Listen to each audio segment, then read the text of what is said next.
Hello everybody and welcome to Siren Digital Festival. Woohoo! So hopefully you're where you're supposed to be and you're in a session called Does Renewable Energy Cost the Earth? So what we're going to be exploring is basically, is renewable energy a good thing? We're quite often told that it's amazing and we need to stop burning fossil fuels for our electricity and switch to all these other renewable alternatives. But unfortunately, nothing comes without a cost, and some of the renewable energies that we think are awesome actually have environmental impacts of their own. So this is what we're going to be exploring in this session.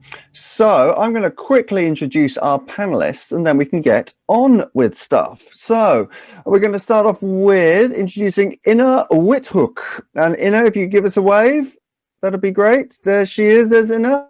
And Inne is a PhD student at the University of Highlands and is based at the North Atlantic Fisheries College. So you're like, okay, why is she studying fisheries? Well, she is investigating fisheries practices and developing geographical information system techniques, so like layering and mapping different things, to assist the energy sector in trying to find out where the best place to put marine energy developments, so like offshore wind and tide and wave energy, and the best place to situate that so it works with existing fisheries instead of working against them. So fantastic. I hope I described your PhD well, but no doubt you'll go into a better description of that a bit later on. Next up, we have got Sophia Bolton, and if Sophia could give us a wave, that'd be awesome. There's Sophia. Now, Sophia is a geography and geology graduate from the Earth Science Department at Royal Holloway, and as well as being an awesome science communicator, she has an interest in all things geology and geomorphology, renewable energy, and she is currently studying a master's in environmental management with the Open University. I should also probably just maybe drop in there that she is this festival curator. So if you've been enjoying the Siren Festival over the last couple of days, then Sophia, she's responsible for the things you've been watching. So everyone can doff their cap and give her a little round of applause there. Well done, Sophia. And I did notice she popped in last minute, Georgina King, I believe. I did see her name pop up there. So hopefully she's with us now. There she is. Gave us all a slight heart attack. And we were like, oh, where is she? Where is she? But this is Georgina. And Georgina studied languages at Cambridge University. And being Suffolk based, she slowly became aware of plans to build an offshore wind farm. Okay, sounds great. Okay, but the problem is that these require onshore substations, and they wanted to build one in her village. So she has been exploring and campaigning this idea of green energy that isn't good for the local environment, and has been a prominent campaigner locally to try and change the way that the wind power is brought on shore, which she will talk about in much more detail. I think I summed that okay, did I, Georgina? Amazing, great stuff. Right, and I am Russell Arnott. I am a science communicator and a marine researcher at the University of Bath, and I'm going to be your host for today. So we're going to kick things off then with a really awesome thing. It is a poll, and we're going to see what you guys know already. So everyone's like, yeah, renewables are brilliant. Everyone loves renewables. So this is like, what do you think is the right answer? What percentage of our electricity in the UK is currently generated from renewable energy sources? And when I say renewables, I mean things that don't burn things like fossil fuel production, but also this doesn't include nuclear. So this is just from wind turbines and hydropower, tidal power, which I don't think we've got any. We might have, I'm not sure. Wave power, things like that. So we've got to have a guess. I'm going to guess. I can't vote, but as soon as everyone has guessed, click in there. Solar! Someone has written. There we go. Solar. I had forgotten solar power. Thank you. I was thinking too about the sea. So this is what people thought. 0 to 24%. Most people. We've got 25%. No one reckons 75 to 100. Well, the correct answer is 42. The magic, the meaning of life. 42. So people that voted 25 in the 25 to 49%. You got that one right. Give yourself a high five. Way. Right. So moving on then. I thought it would be nice to kind of ground ourselves and be like, so why are we doing this? So why are renewables a thing that we really, really care about? And we love renewables. So there is this little video we've got of kids interviewing kids about the environment, what the environment means to them and what they think about environmental issues. It's quite cute and sweet, but I think it's a good place to start with, to actually put into context, this is why we're trying to push for renewables to sort out our environment. So before we get too far into the ins and outs of renewable energy, if we could cue up that video, that would be awesome.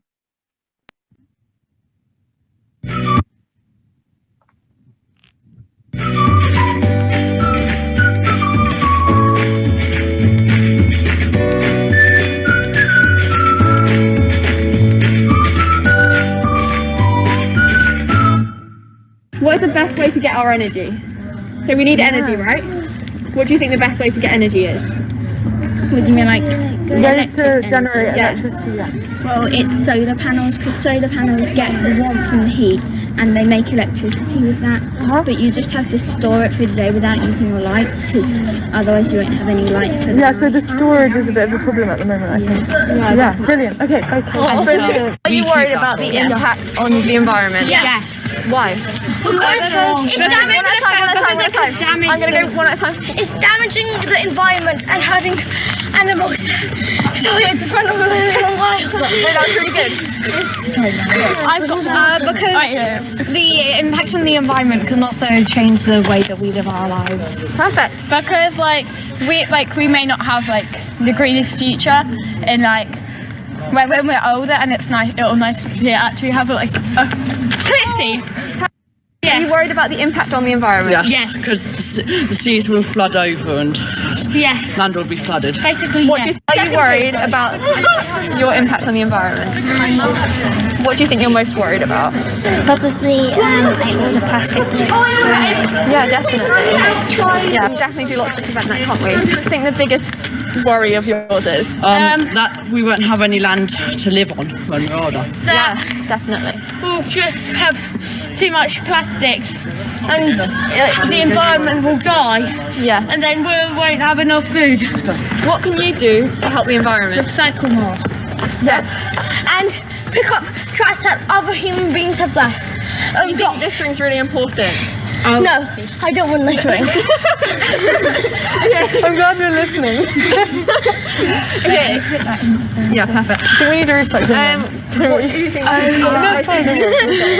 Go somewhere in a vehicle to take public transport instead of going on It's better to go on public transport. Oh, here in the countryside. Technically, buses are more better than cars though, because buses carry more people. So then you said, So do you think we should improve the public transport so that we can... yes, or bigger things and make those electric and able to do more electric stuff. Sorry, I'm really tired. Like electric buses. So what's the best way to get to school then?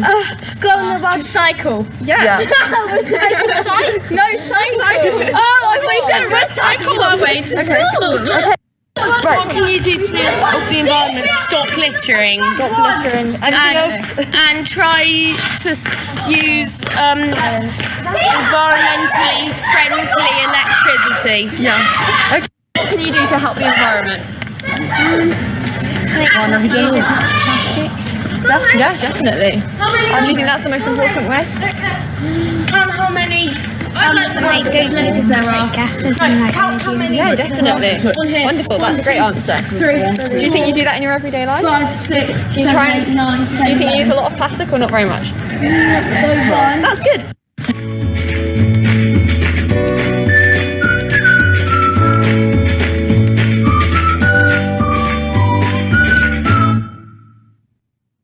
That was a really, really lovely video. What I really love is that they're all really out of breath. They're like, so I'm not sure what they were doing while they were being interviewed, or they were on treadmills or something. But there we go. So but aside from being out of breath, they did raise a lot of very good points, and I think it's interesting listening to the voices of young people and listening about their worries and their concerns, and trying to, because obviously they hear stuff through the media, they hear stuff at school, and actually like how much of that is playing into ideas of eco-anxiety and their future. I mean, when I was a kid, it was just like, hey guys, let's just stop cutting down the Amazon rainforest, as opposed to now, which kids have to we have to completely reappraise our entire way of thinking and our global financial models, which is much larger, much harder to think about. So let's get into wind turbines. I must admit, I thought they were awesome, and because I was not aware of all the problems that are around them, that Georgina will tell us about. So I did my own little video about wind turbines, just to kind of introduce us to the topic, and then we'll be able to have a little chat about wind turbines. Are they awesome, or are they not as awesome as we think they are? So if we could cue that up, that'd be great.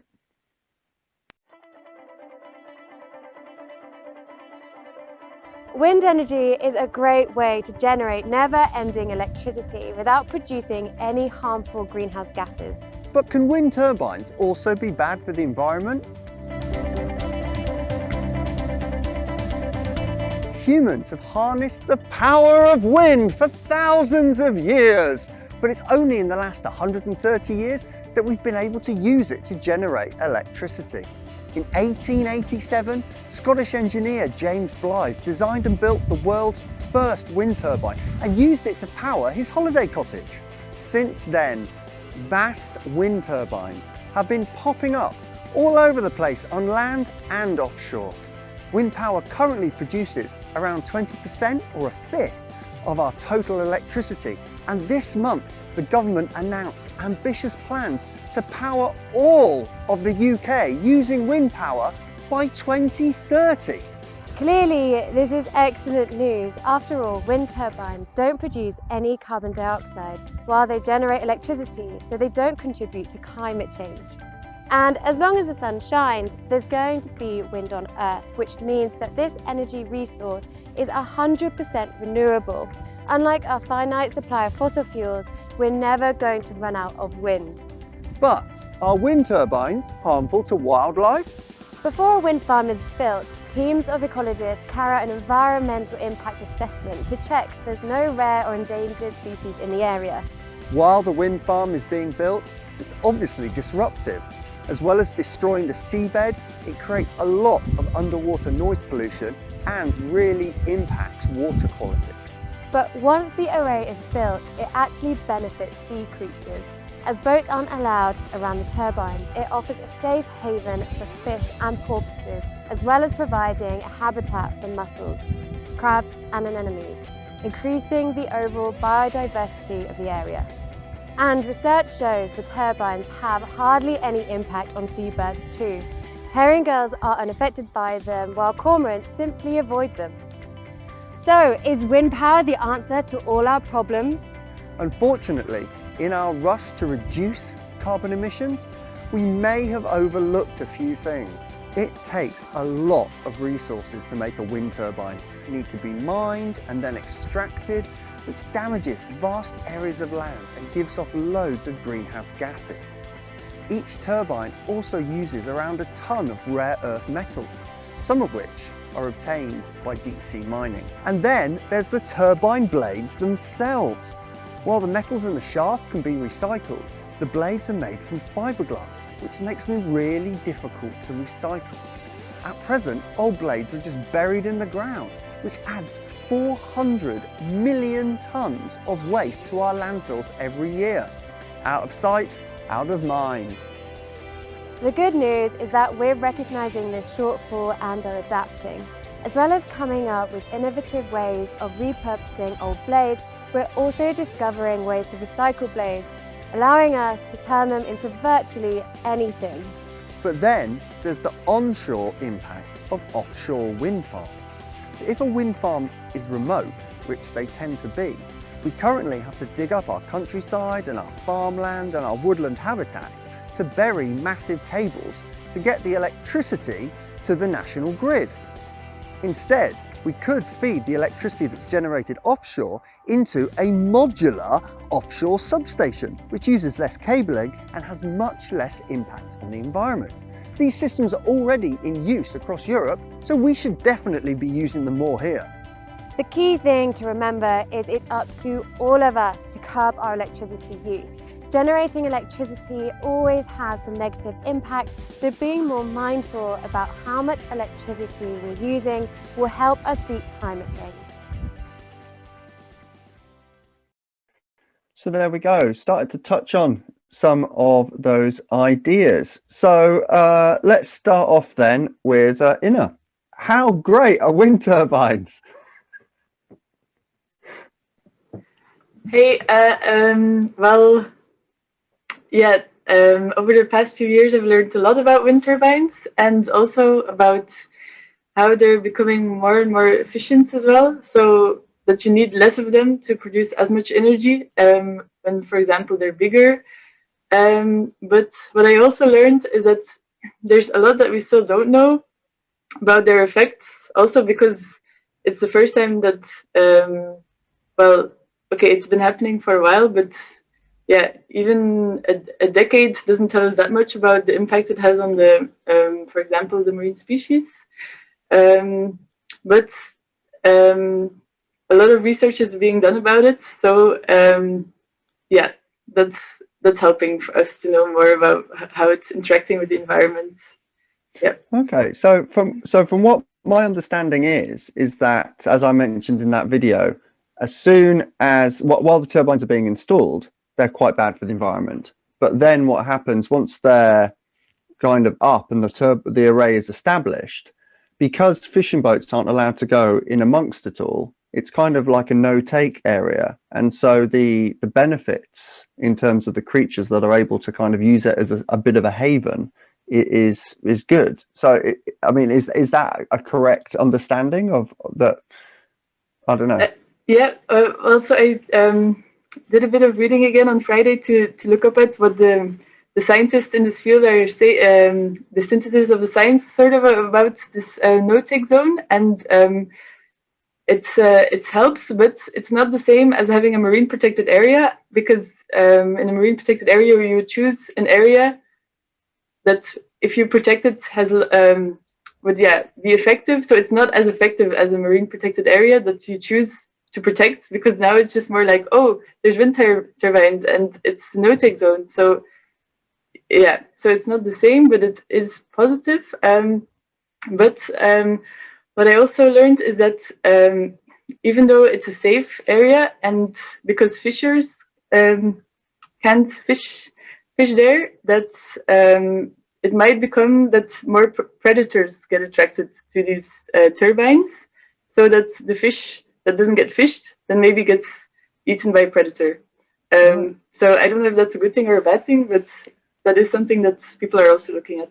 Oh, so interesting. So it's kind of unknowingly skewing our food webs slightly, potentially. Yeah, but and I think maybe Maybe that's also what happened before there was fissures. I don't know. I'm not studying this, but it could be maybe an issue if the predator was a bird, and yeah, then there's also maybe more possible interaction with the turbine. But yeah, this is not my area of research, but this is something that has come up in discussions. Interesting. So, and interesting that you touched on birds there, because my understanding is before I discovered this substation thing, which Georgina is going to talk about in a bit more detail, the main kind of anti-wind turbine argument was how dangerous they were to birds, and there was all this like that basically they were like a giant like ninja fan just cutting birds up as they flew through the sky. So I thought I'd research this, and so I found a paper that did a 10-year study, and they found out it was on like a big array, a 60 turbine array, and they found that less than one bird per turbine per year is killed in terms of getting diced up. And so everyone's like, what, that's loads. To put that into context, cats kill 92 million birds in the UK alone. Okay, so I mean, just in London we have 500,000 cats. So cats versus wind turbines, I don't hear anyone being like, cats, get rid of them, that's because they're so cute and fluffy. So there we go. So Georgina, yeah, could we bring you into the conversation now as like wind turbines? No, could you talk us through a little bit about this substation situation? Because it's a really weird concept I think to most people, that something that is touted as renewables could be bad for the environment. So yeah. Yeah, thank you. It is difficult. I was just thinking, wouldn't it be great if we could harness the power of cats though to create the energy? That would somehow solve so many issues. And I don't want to add an extra sort of million catch-22s, because we're so used to hearing expressions renewable energy or wind farms and immediately conjuring up all the positive images of, oh, this is great, this is all of our problems solved. But you know, as we've just been hearing, it's even on the offshore perspective, it's not as simple as that. And then onshore, it's a whole different kettle of fish. So for example, the coastal area of Suffolk over the next 15 years is very probably going to be the site of 8 different offshore wind farm projects, which sounds great. But those are all then going to have to be connected to an onshore site. And it kind of feels a little bit like the selection process is more of a dart thrown at a map on the wall, as opposed to a strategic, let's find the right sites, the locations that can be semi-industrialized. It's a lot more random and just that's, you know, a space near the coast. And so the place that's been chosen for all of these sites by National Grid is Friston, which is a lovely little rural village that's, you know, you could barely even get a lorry down the road at the moment to get to Friston. But the issue is that between Friston and the coast, you need to have, and you touched on this in the brilliant video, by the way, which is really illustrative. Even I learned some things in there. You've got to connect the offshore wind farm to the onshore substation. So we have to bear in mind when it comes to the production of electricity, if it's renewable, is that it's not just a question of the production, the extraction, the delivery itself also has to be clean. So what we're looking at with the wind farms is you cable through, in the case of the East Anglia 1 North and the East Anglia 2 ones, which are currently being discussed, you cable through coralline crag cliffs, which is an extremely rare geological feature that you only find in the Suffolk coast, really, through the countryside, which is an area of outstanding natural beauty. It's arable land, grade 2 and 3 agricultural land. Not to mention the fact that it's just, you know, the most beautiful countryside, full of amazing habitats and wildlife. You have to build a cable trench that's about 60 meters wide through all of this, ploughing through it, in order to get to the tiny village of Friston, where you'll then have a 30-acre industrial site plonked on top of it, in order to connect the energy produced on the offshore wind farms to the grid itself, so that it can be used with all of these great ideas where they say, we're going to power X number of homes with the green energy. But you just don't really think about the connection there. And there doesn't seem to be any kind of integrated approach where well, you know, let's try and find the best brownfield site, or let's see if we can actually have just the one site in order to connect all of the different wind farms. And I think that maybe we're just really short-sighted, and we hear offshore wind and think brilliant, great, but we forget that, you know, once it's offshore, but then it's got to get onshore at some point, and that has to be clean, otherwise the whole process is undermined by itself. Yeah, okay, so I mean, all of that just makes total sense. So I'm going to put on my devil's advocate hat right now.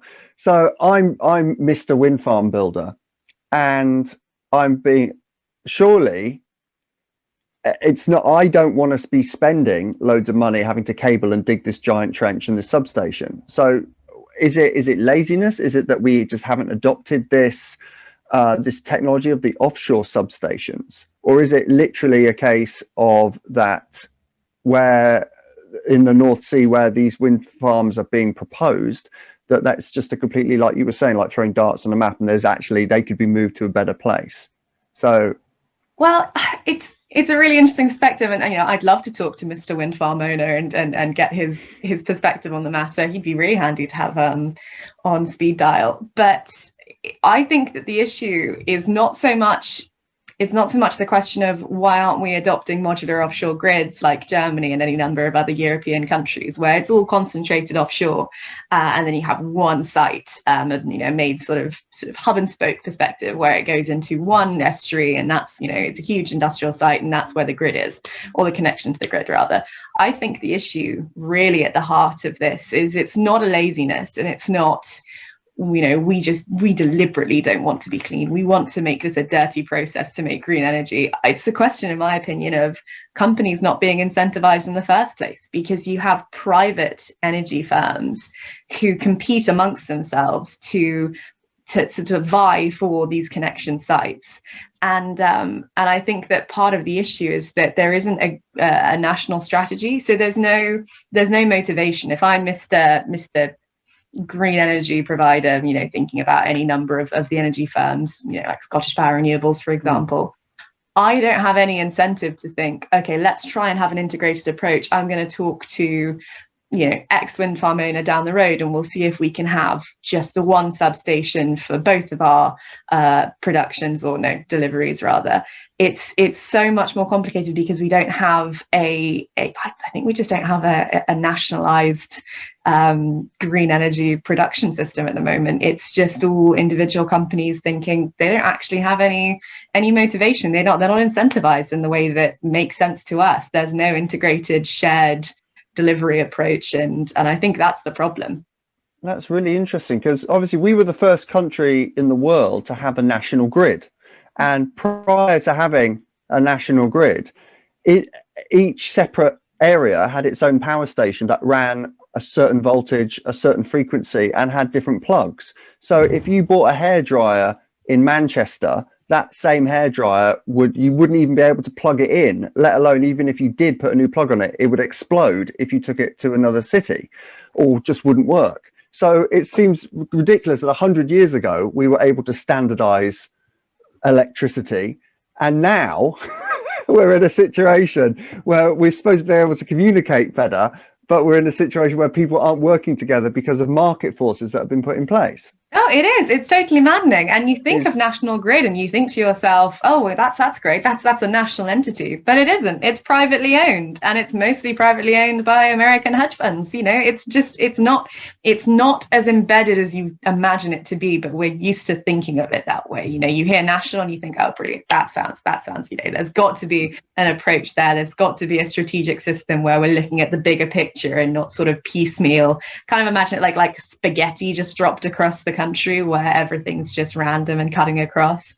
It's the complete opposite, which is really disappointing, because you're right, you know, it sounds so promising, and it was so promising, and I think that we've taken our eye off the ball. Definitely. I'd like to bring Sophia into the conversation as well now, if possible, because just in terms of wind turbines, and I'm sorry we're focusing quite a lot on wind energy, but that seems to be the focus of what's happening in Suffolk at the moment. So again, it's very easy to think, oh, these things that we're putting up all over these arrays offshore, oh, they're brilliant, and I haven't really given much thought to where the materials come from to make them. So from what I gather, there's a lot of rare earth metals that are required inside, just, I mean, as well as the outside structure, you've got the inner workings that require a lot of rare earth metals. So could you talk to us a little bit about that, Sophia? Yeah, absolutely. I think the first thing that I took from your video was that the arms are made out of fiberglass, moving away from metals, really. Because there's quite a big movement with like fiberglass insulation a while back, and people trying to move away from it because it's very, very difficult to recycle. And it's something that never really got passed on to the rest of the industry. I think it was maybe like quite small within environmental groups, but that message never really got big or got out there. The sort of the difficulties with fiberglass. So that firstly is like quite a big issue for me. In terms of metals and minerals and things, and we'll cover this kind of slightly in a video that I've made later, but they are formed through such slow geological processes, and we are talking hundreds and hundreds of millions of years deep underground, and there is a finite number of these that exist, and we use them so much in modern technology. And I hadn't even thought about wind turbines, but I think more about AirPods and mobile phones and things like that all have these little bits of metal in that don't get recycled. People just buy a new phone every year and chuck the old one away or put it in a drawer, or there are some good schemes right now. And the more we crave long-lasting battery lives in all these different things, the more of these materials we generally need to use, because I'll explain it, but they stabilize the battery length. And I think across the board with technology, because at the end of the day, wind turbines are a fantastic technology, and we're so lucky to be able to harness the power of the wind. We do need to look at alternatives going forward, because there's always issues. Interesting. I mean, yeah, just thinking about, and I don't want to preempt your video, which is coming up in a couple of minutes, but yeah, it does make me shudder slightly whenever I see someone go past an electric scooter and think, I feel like those resources could be better used. There we go. So yeah, I'm just kind of I'm curious as to, because I imagine as well, Suffolk fishermen, and especially like you've got a lot of fishing ports in Norfolk as well, Great Yarmouth, Lowestoft, things like that. And I'm curious, Inne, if you could talk about this idea of working with fishing communities potentially to optimally place these things, as opposed to like working against the fishing communities. If you could just talk a little bit about yeah, your experience with that would be brilliant. Yeah, sure. So this is what I did a study about in relation to Scottish offshore energy projects, just how fisheries were considered, and just also how opportunities are there for them, but also impacts. And one of the opportunities that was highlighted, well, this is not in relation to where they are sited, but just when there's construction of a wind farm, fishing vessels can be employed to make sure that next to the large construction vessels, other vessels are warned and can stay clear, so that the operations can continue. So that's like an employment opportunity, but not accessible to all types of fisheries, because sometimes it has to be a certain vessel size and something like that. And then in terms of planning wind farms so that fishers can use the space as well, there's there's different ways of going about it. So for example, in really busy sea spaces, such as in the Belgian part of the North Sea, the wind turbines are placed really close together, so that it's a smaller space that's being used. But then, for example, in Scotland, where you have a lot more space, well, just they have a larger EEZ. The wind turbines are at a certain distance apart, so that possibly fishing vessels could also pass within the wind farm. Right. Okay. Yeah. I mean, yeah. So, and does that? I mean, I know this is a really nerdy engineering question, but does putting them closer together or further apart, does that affect their efficiency? Well, I think that's the primary factor that decides, first of all, their spacing, and then like I think then they can have some leeway. Like, okay, like, well, I actually haven't really thought about the whole engineering aspect of it, but I think they do it if it doesn't have an impact on the efficiency of the turbine electricity generation. Okay, so I guess it's this toss up between, you can put them close together and have less impact if you wanted to, but then you could also make it bigger, which means less fishing vessels can access it, which might be better for the environment. It's pretty complicated. So there we go. Right, on that note, thank you everyone. We're going to check out Sophia's video on deep sea ocean mining and how that affects or relates to our batteries and AirPods, which I've just learnt what they are. There we go. Good stuff. Right, if we could cue that up, that'd be awesome.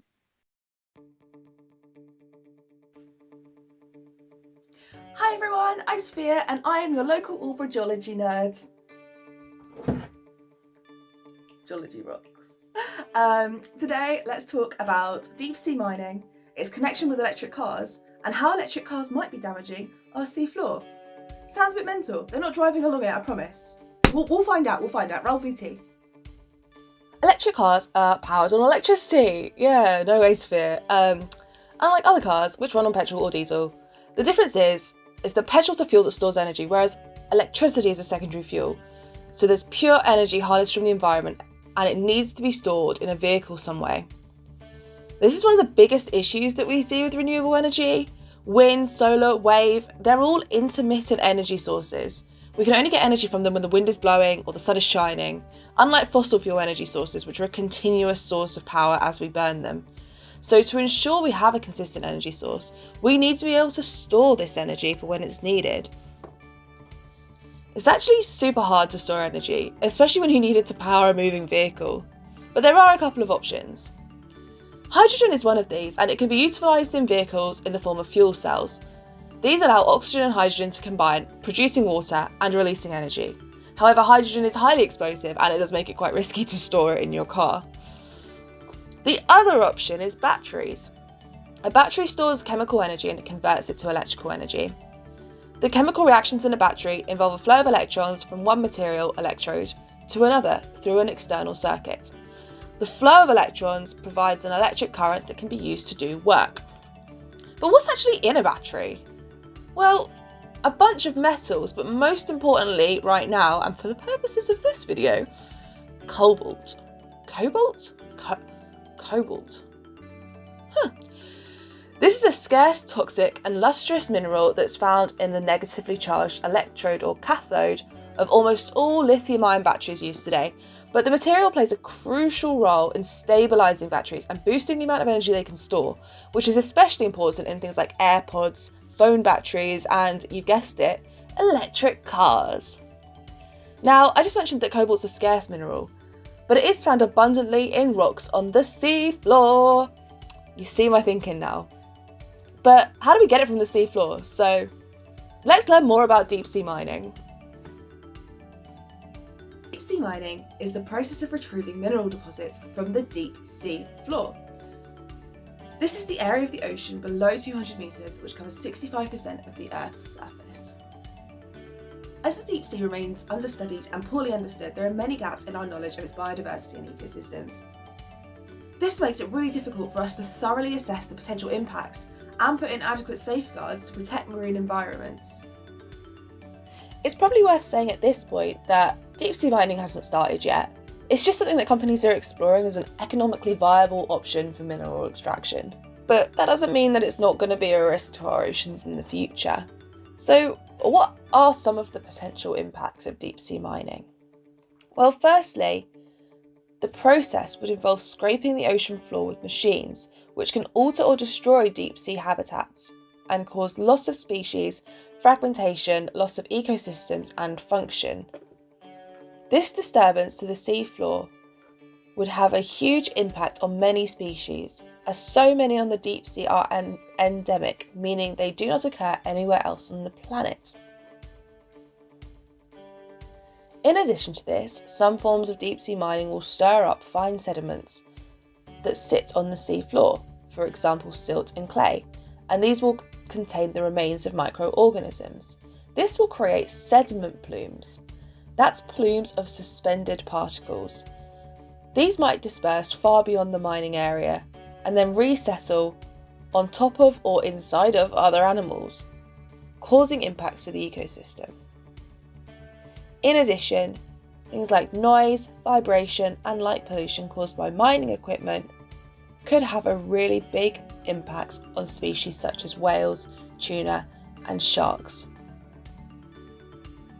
There's also a risk of leaks and spill of fuel and toxic products.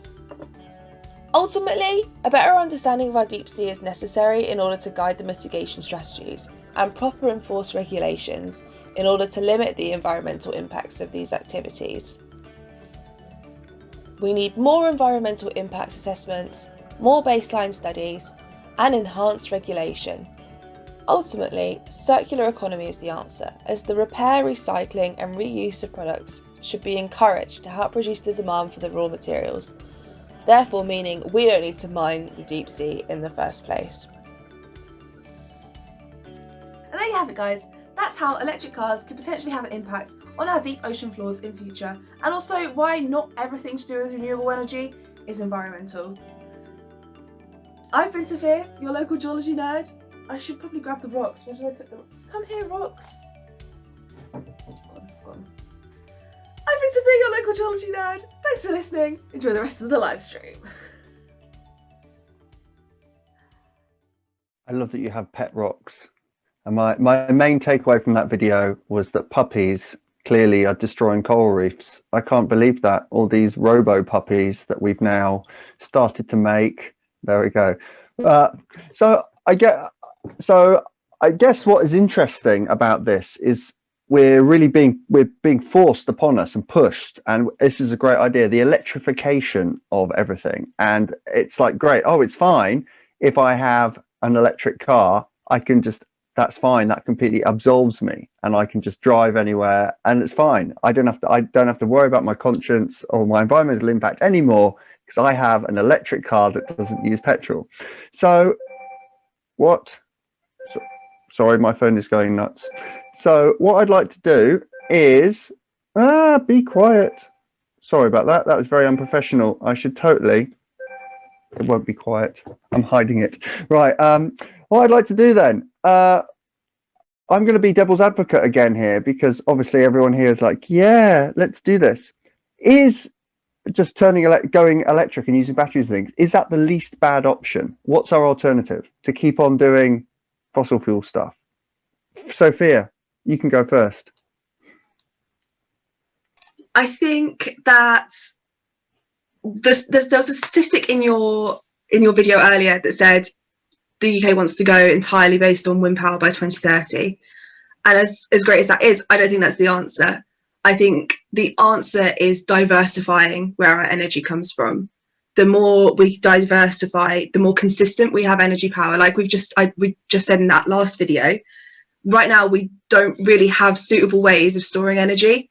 And batteries, even like aside from the mineral issues and the mining issues, they still aren't ideal for storing energy because they're bulky and you've got to carry around in your car. So the more we can diversify, the better. And I think that's really interesting to note that wind power, solar power, everything like that is not consistent.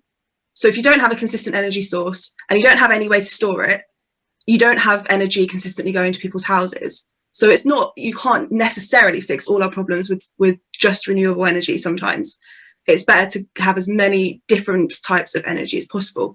And I know that's something that people definitely discuss with nuclear as well, which is quite a hot topic in Suffolk at the minute. So I'm not sure if I want to bring it up, but because it is a consistent energy source and it doesn't really produce a huge amount of CO2. So if your main priority is climate change, but you do have this huge environmental issue of how you're going to get rid of everything that's left over at the end. So it's basically where your environmental priorities stand, but also it's absolutely mixing it up and trying to use as many different energy sources as possible, in my opinion. Okay, interesting. And I guess so also thinking about this is there's a cultural aspect to electricity use, I guess. So there's on one side, it's like, okay, well, I'm going to get rid of all my cars, replace them with electrical cars. But there's also in hotter countries, more electricity is used on air conditioning. In colder countries, more electricity is used on heating, I guess. And in the UK, we've got a very weird electric thing because we drink lots of tea and we get a thing called the TV pickup. And that is when, because kettles are really high wattage, when there's a big event like the end of EastEnders, all the people going and turning their kettles on at the same time causes such a drain in our national grid. We've had to install 2 extra power stations whose job it is just to feed us extra electricity when we make cups of tea. And that is a thing that only happens in the UK because we love tea so much. And so obviously trying to replace that with renewables might be quite tricky. I don't know. Yeah, I'm interested. So yeah, Inne, so same kind of idea, same question to you in terms of, are renewables the least bad option? Obviously, they're not a get out of jail free card, but yeah, how Sophia's kind of talked about being as diverse as possible. What would you say? What are your thoughts on this? So first of all, I think so I think renewables, indeed we need a mix, and one of the things that I learned of how to make sure that there's a storage is that, for example, I think Denmark is connected to Norway so that they can store their wind energy with hydro dams in Norway. So I guess that's also a storage option. But that would also mean, for example, that if the UK, so there is already one cable that's being constructed between the UK and Norway, so that something similar can happen as well. But of course, this also means more developments in the water. So I think if this is to happen, at the same time, we should also be thinking about, because now there's a continued increase in growth, that maybe, yeah, at the same time, we also have to think of how we can use less energy as well as how we can have more renewable energy, because otherwise there might not be enough space in the North Sea, for example, if we want to solve our energy crisis with wind farms in the North Sea. And as well as going back to Georgina's point about that it feels a bit random, that why do you want to go to this really beautiful place to put the cable landing? Well, there is, I don't know about Suffolk, but there is options to have planning around these kind of issues. So for example, in Shetland, they did like a suitability map. So all of the data they had on, first of all, on the seabed, like all of the protected species, important areas for fisheries, and they layered all of that, and then they could show to developers, look, this is a red zone, this is a less red zone orgy, but they did the same for the coast, because of course all of these structures in the sea need to be connected to the land, so that developers can see, oh, even this landing would not be a good idea because it's a protected feature. So I guess going into the future, I think that will also be really helpful to have better planning of developments. Yeah, I think that is definitely, I mean, I think we're very guilty of this as humans, of seeing what happens in the ocean as being completely separate to what is on land, and the two are intrinsically linked. And if you just look at where to put it without taking into account how to bring it onto land, it's yeah, that's a very good point. So Georgina, I'm interested so again, I'm going to be like, well, surely this would bring loads of jobs to the area, and oh la la, like, and aren't you just being a NIMBY? You don't want the thing in your pretty village. Yeah, I'm curious. And like at the end of the day, we need to make electricity. Someone has to have it. Like, no, tell me about it, Russell. If I had a penny, really, for every time someone's used the word NIMBY, and it's such a legitimate thing to say, because it does really sound. I understand that it does sound like a lot of us are saying, "Oh no, of course we want green energy. We're totally for green energy, and yeah, I guess you do need the substations too, but just somewhere else, just further up the coast, or just or further into Essex, because we're not in Essex." But that's not what we're saying at all.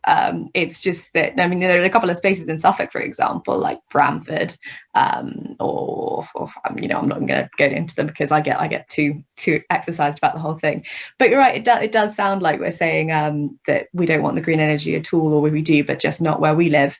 But that's not the case, and I do agree entirely. Actually, I think there's a real intersection from the 3 points from what Sophia and Inne have both said about how like diversification is a really important thing. You want to have a palette of sources of energy that you can dip into and chop and change, and then also what Inne was saying about the importance behind planning and the actual site selection process, because if you take a step back, there are issues behind that. So when you pick somewhere like Suffolk and you say, we're going to also have, and Sophia brought it up, this isn't me, the nuclear thing, if you're going to have Sizewell C, then that's going to be taking place in terms of the construction at the same time as the 8 other industrial sites that are being built onshore and offshore.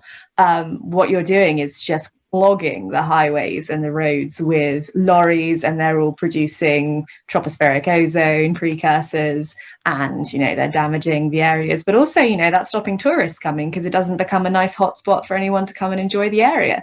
And then you ruin the jobs that completely rely on tourism in the Thorpe Ness, Aldborough coastal areas, and to be honest, that's what a lot of people in the area really rely on.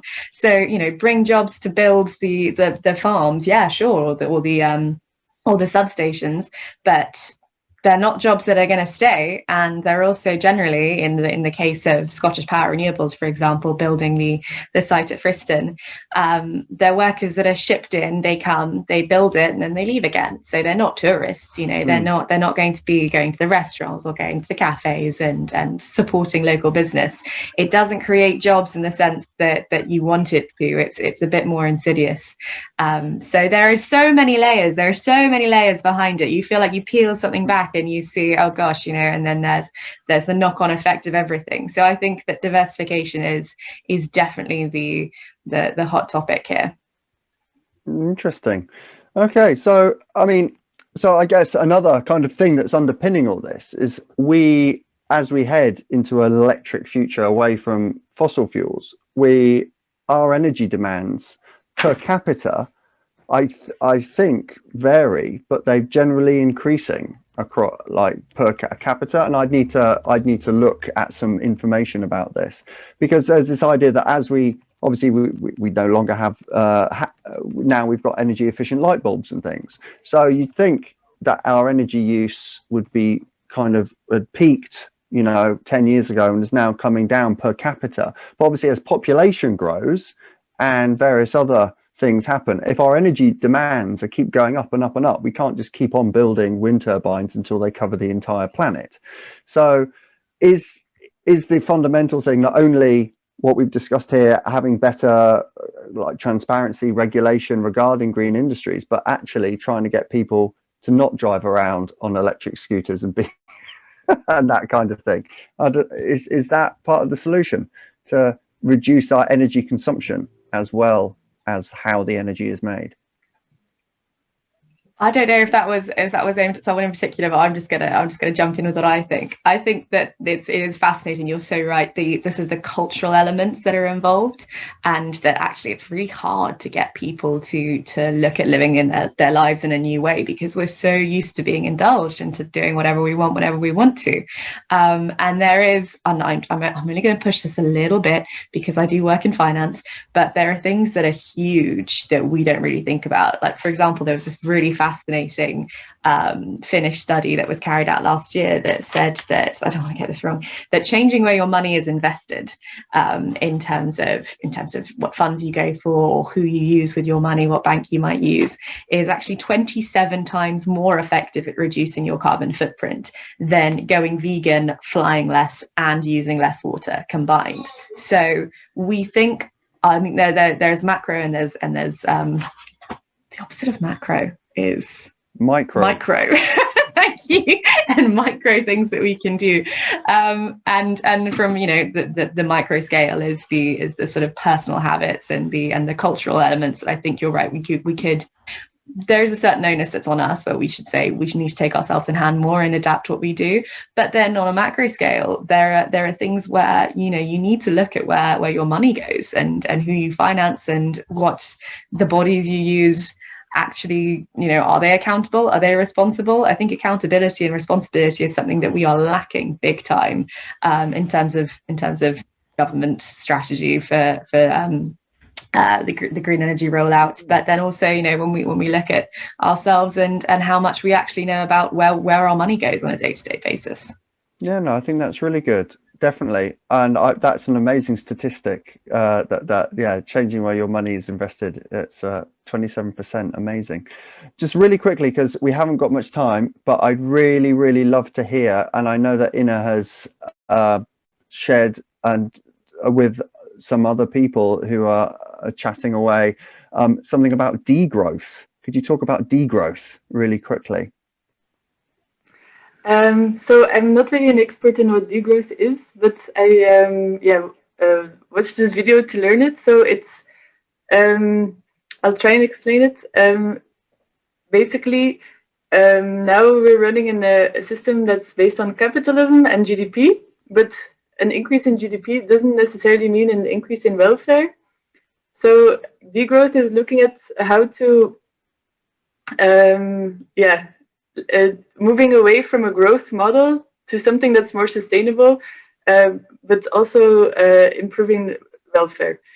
But just watch the video. It's quite interesting arguments. And recently we organized a discussion about this with some renewable energy researchers, just to also think about that narrative, because it's really easy, for example, in the introduction of your PhD to write, okay, we have energy targets, we need to meet them, so we're investing in renewable energy, but it's also important to think about decreasing energy use.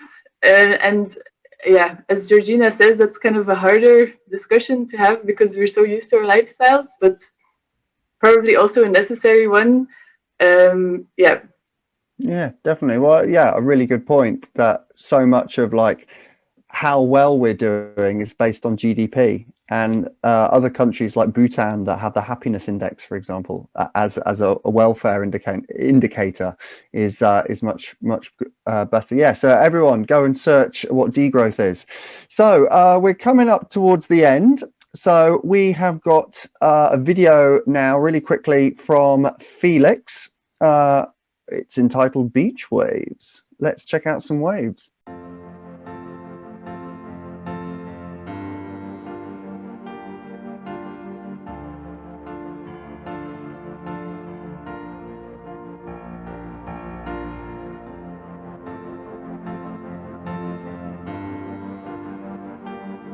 Hello everyone, welcome back to another video. Today I'm on the beach and I'm going to be photographing some seascapes, some landscapes and anything that comes along. It's a gorgeous winter's day, the sun is fully out and it's actually quite warm. I'm going to head a little bit further along the coast because there's some deadwood trees on the beach just down there, and so I think that that's going to create some more photo opportunities for me, and yeah, see what happens.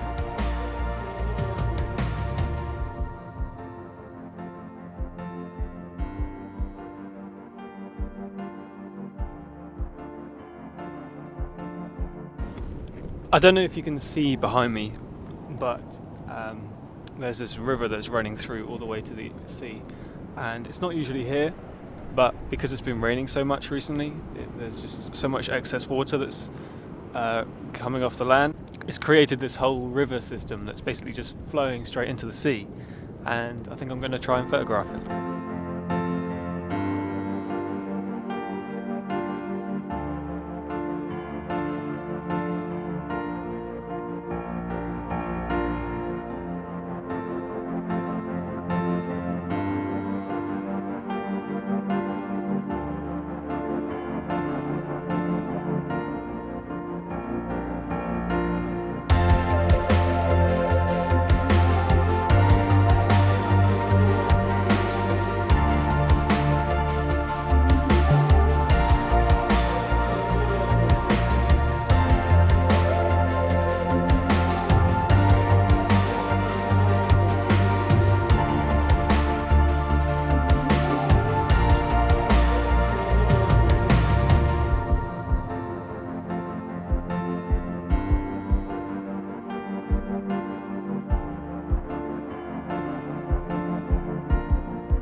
well, that's it for today. Had a very nice day today. Absolutely gorgeous. I started off photographing this river coming into the ocean, and then I moved on to photographing the waves mainly, and that was about it for today. I would stay for the sunset, but I've run out of memory card space on my camera, so it's time to head home now. Thank you very much for watching. I'll see you on the next one.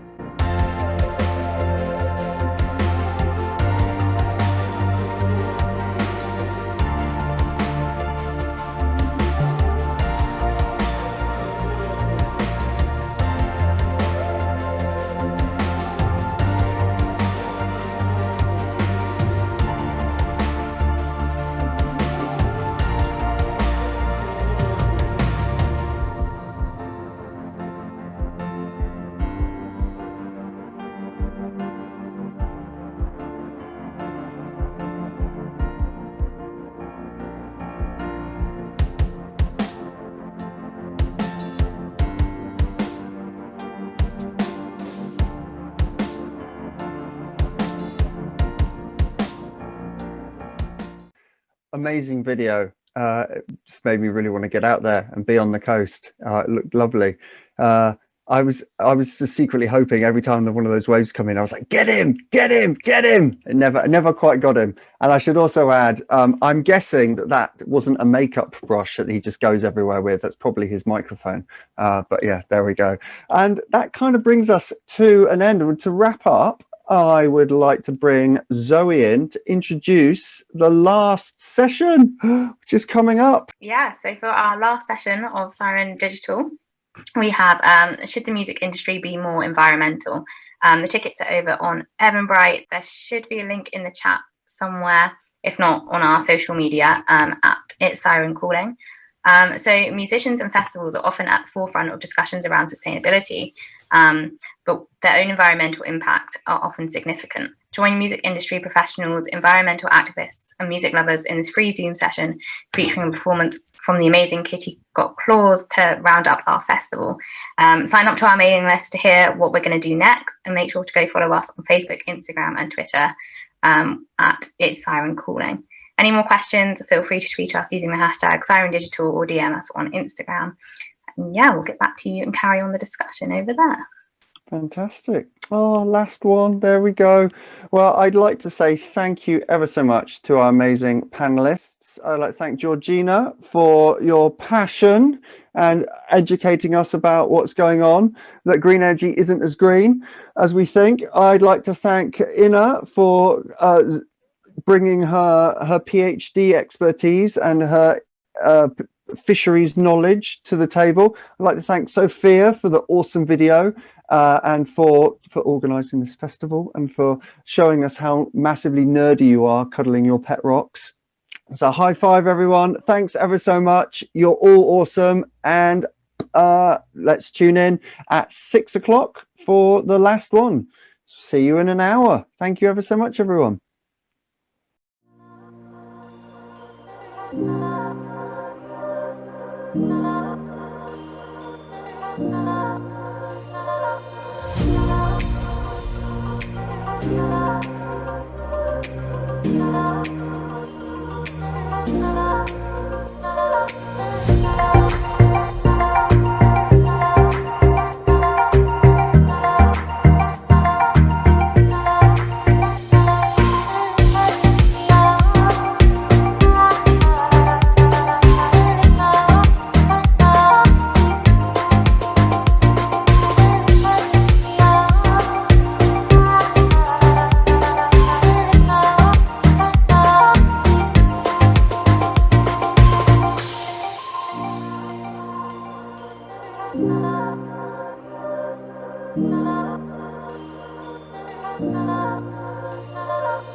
Yeah.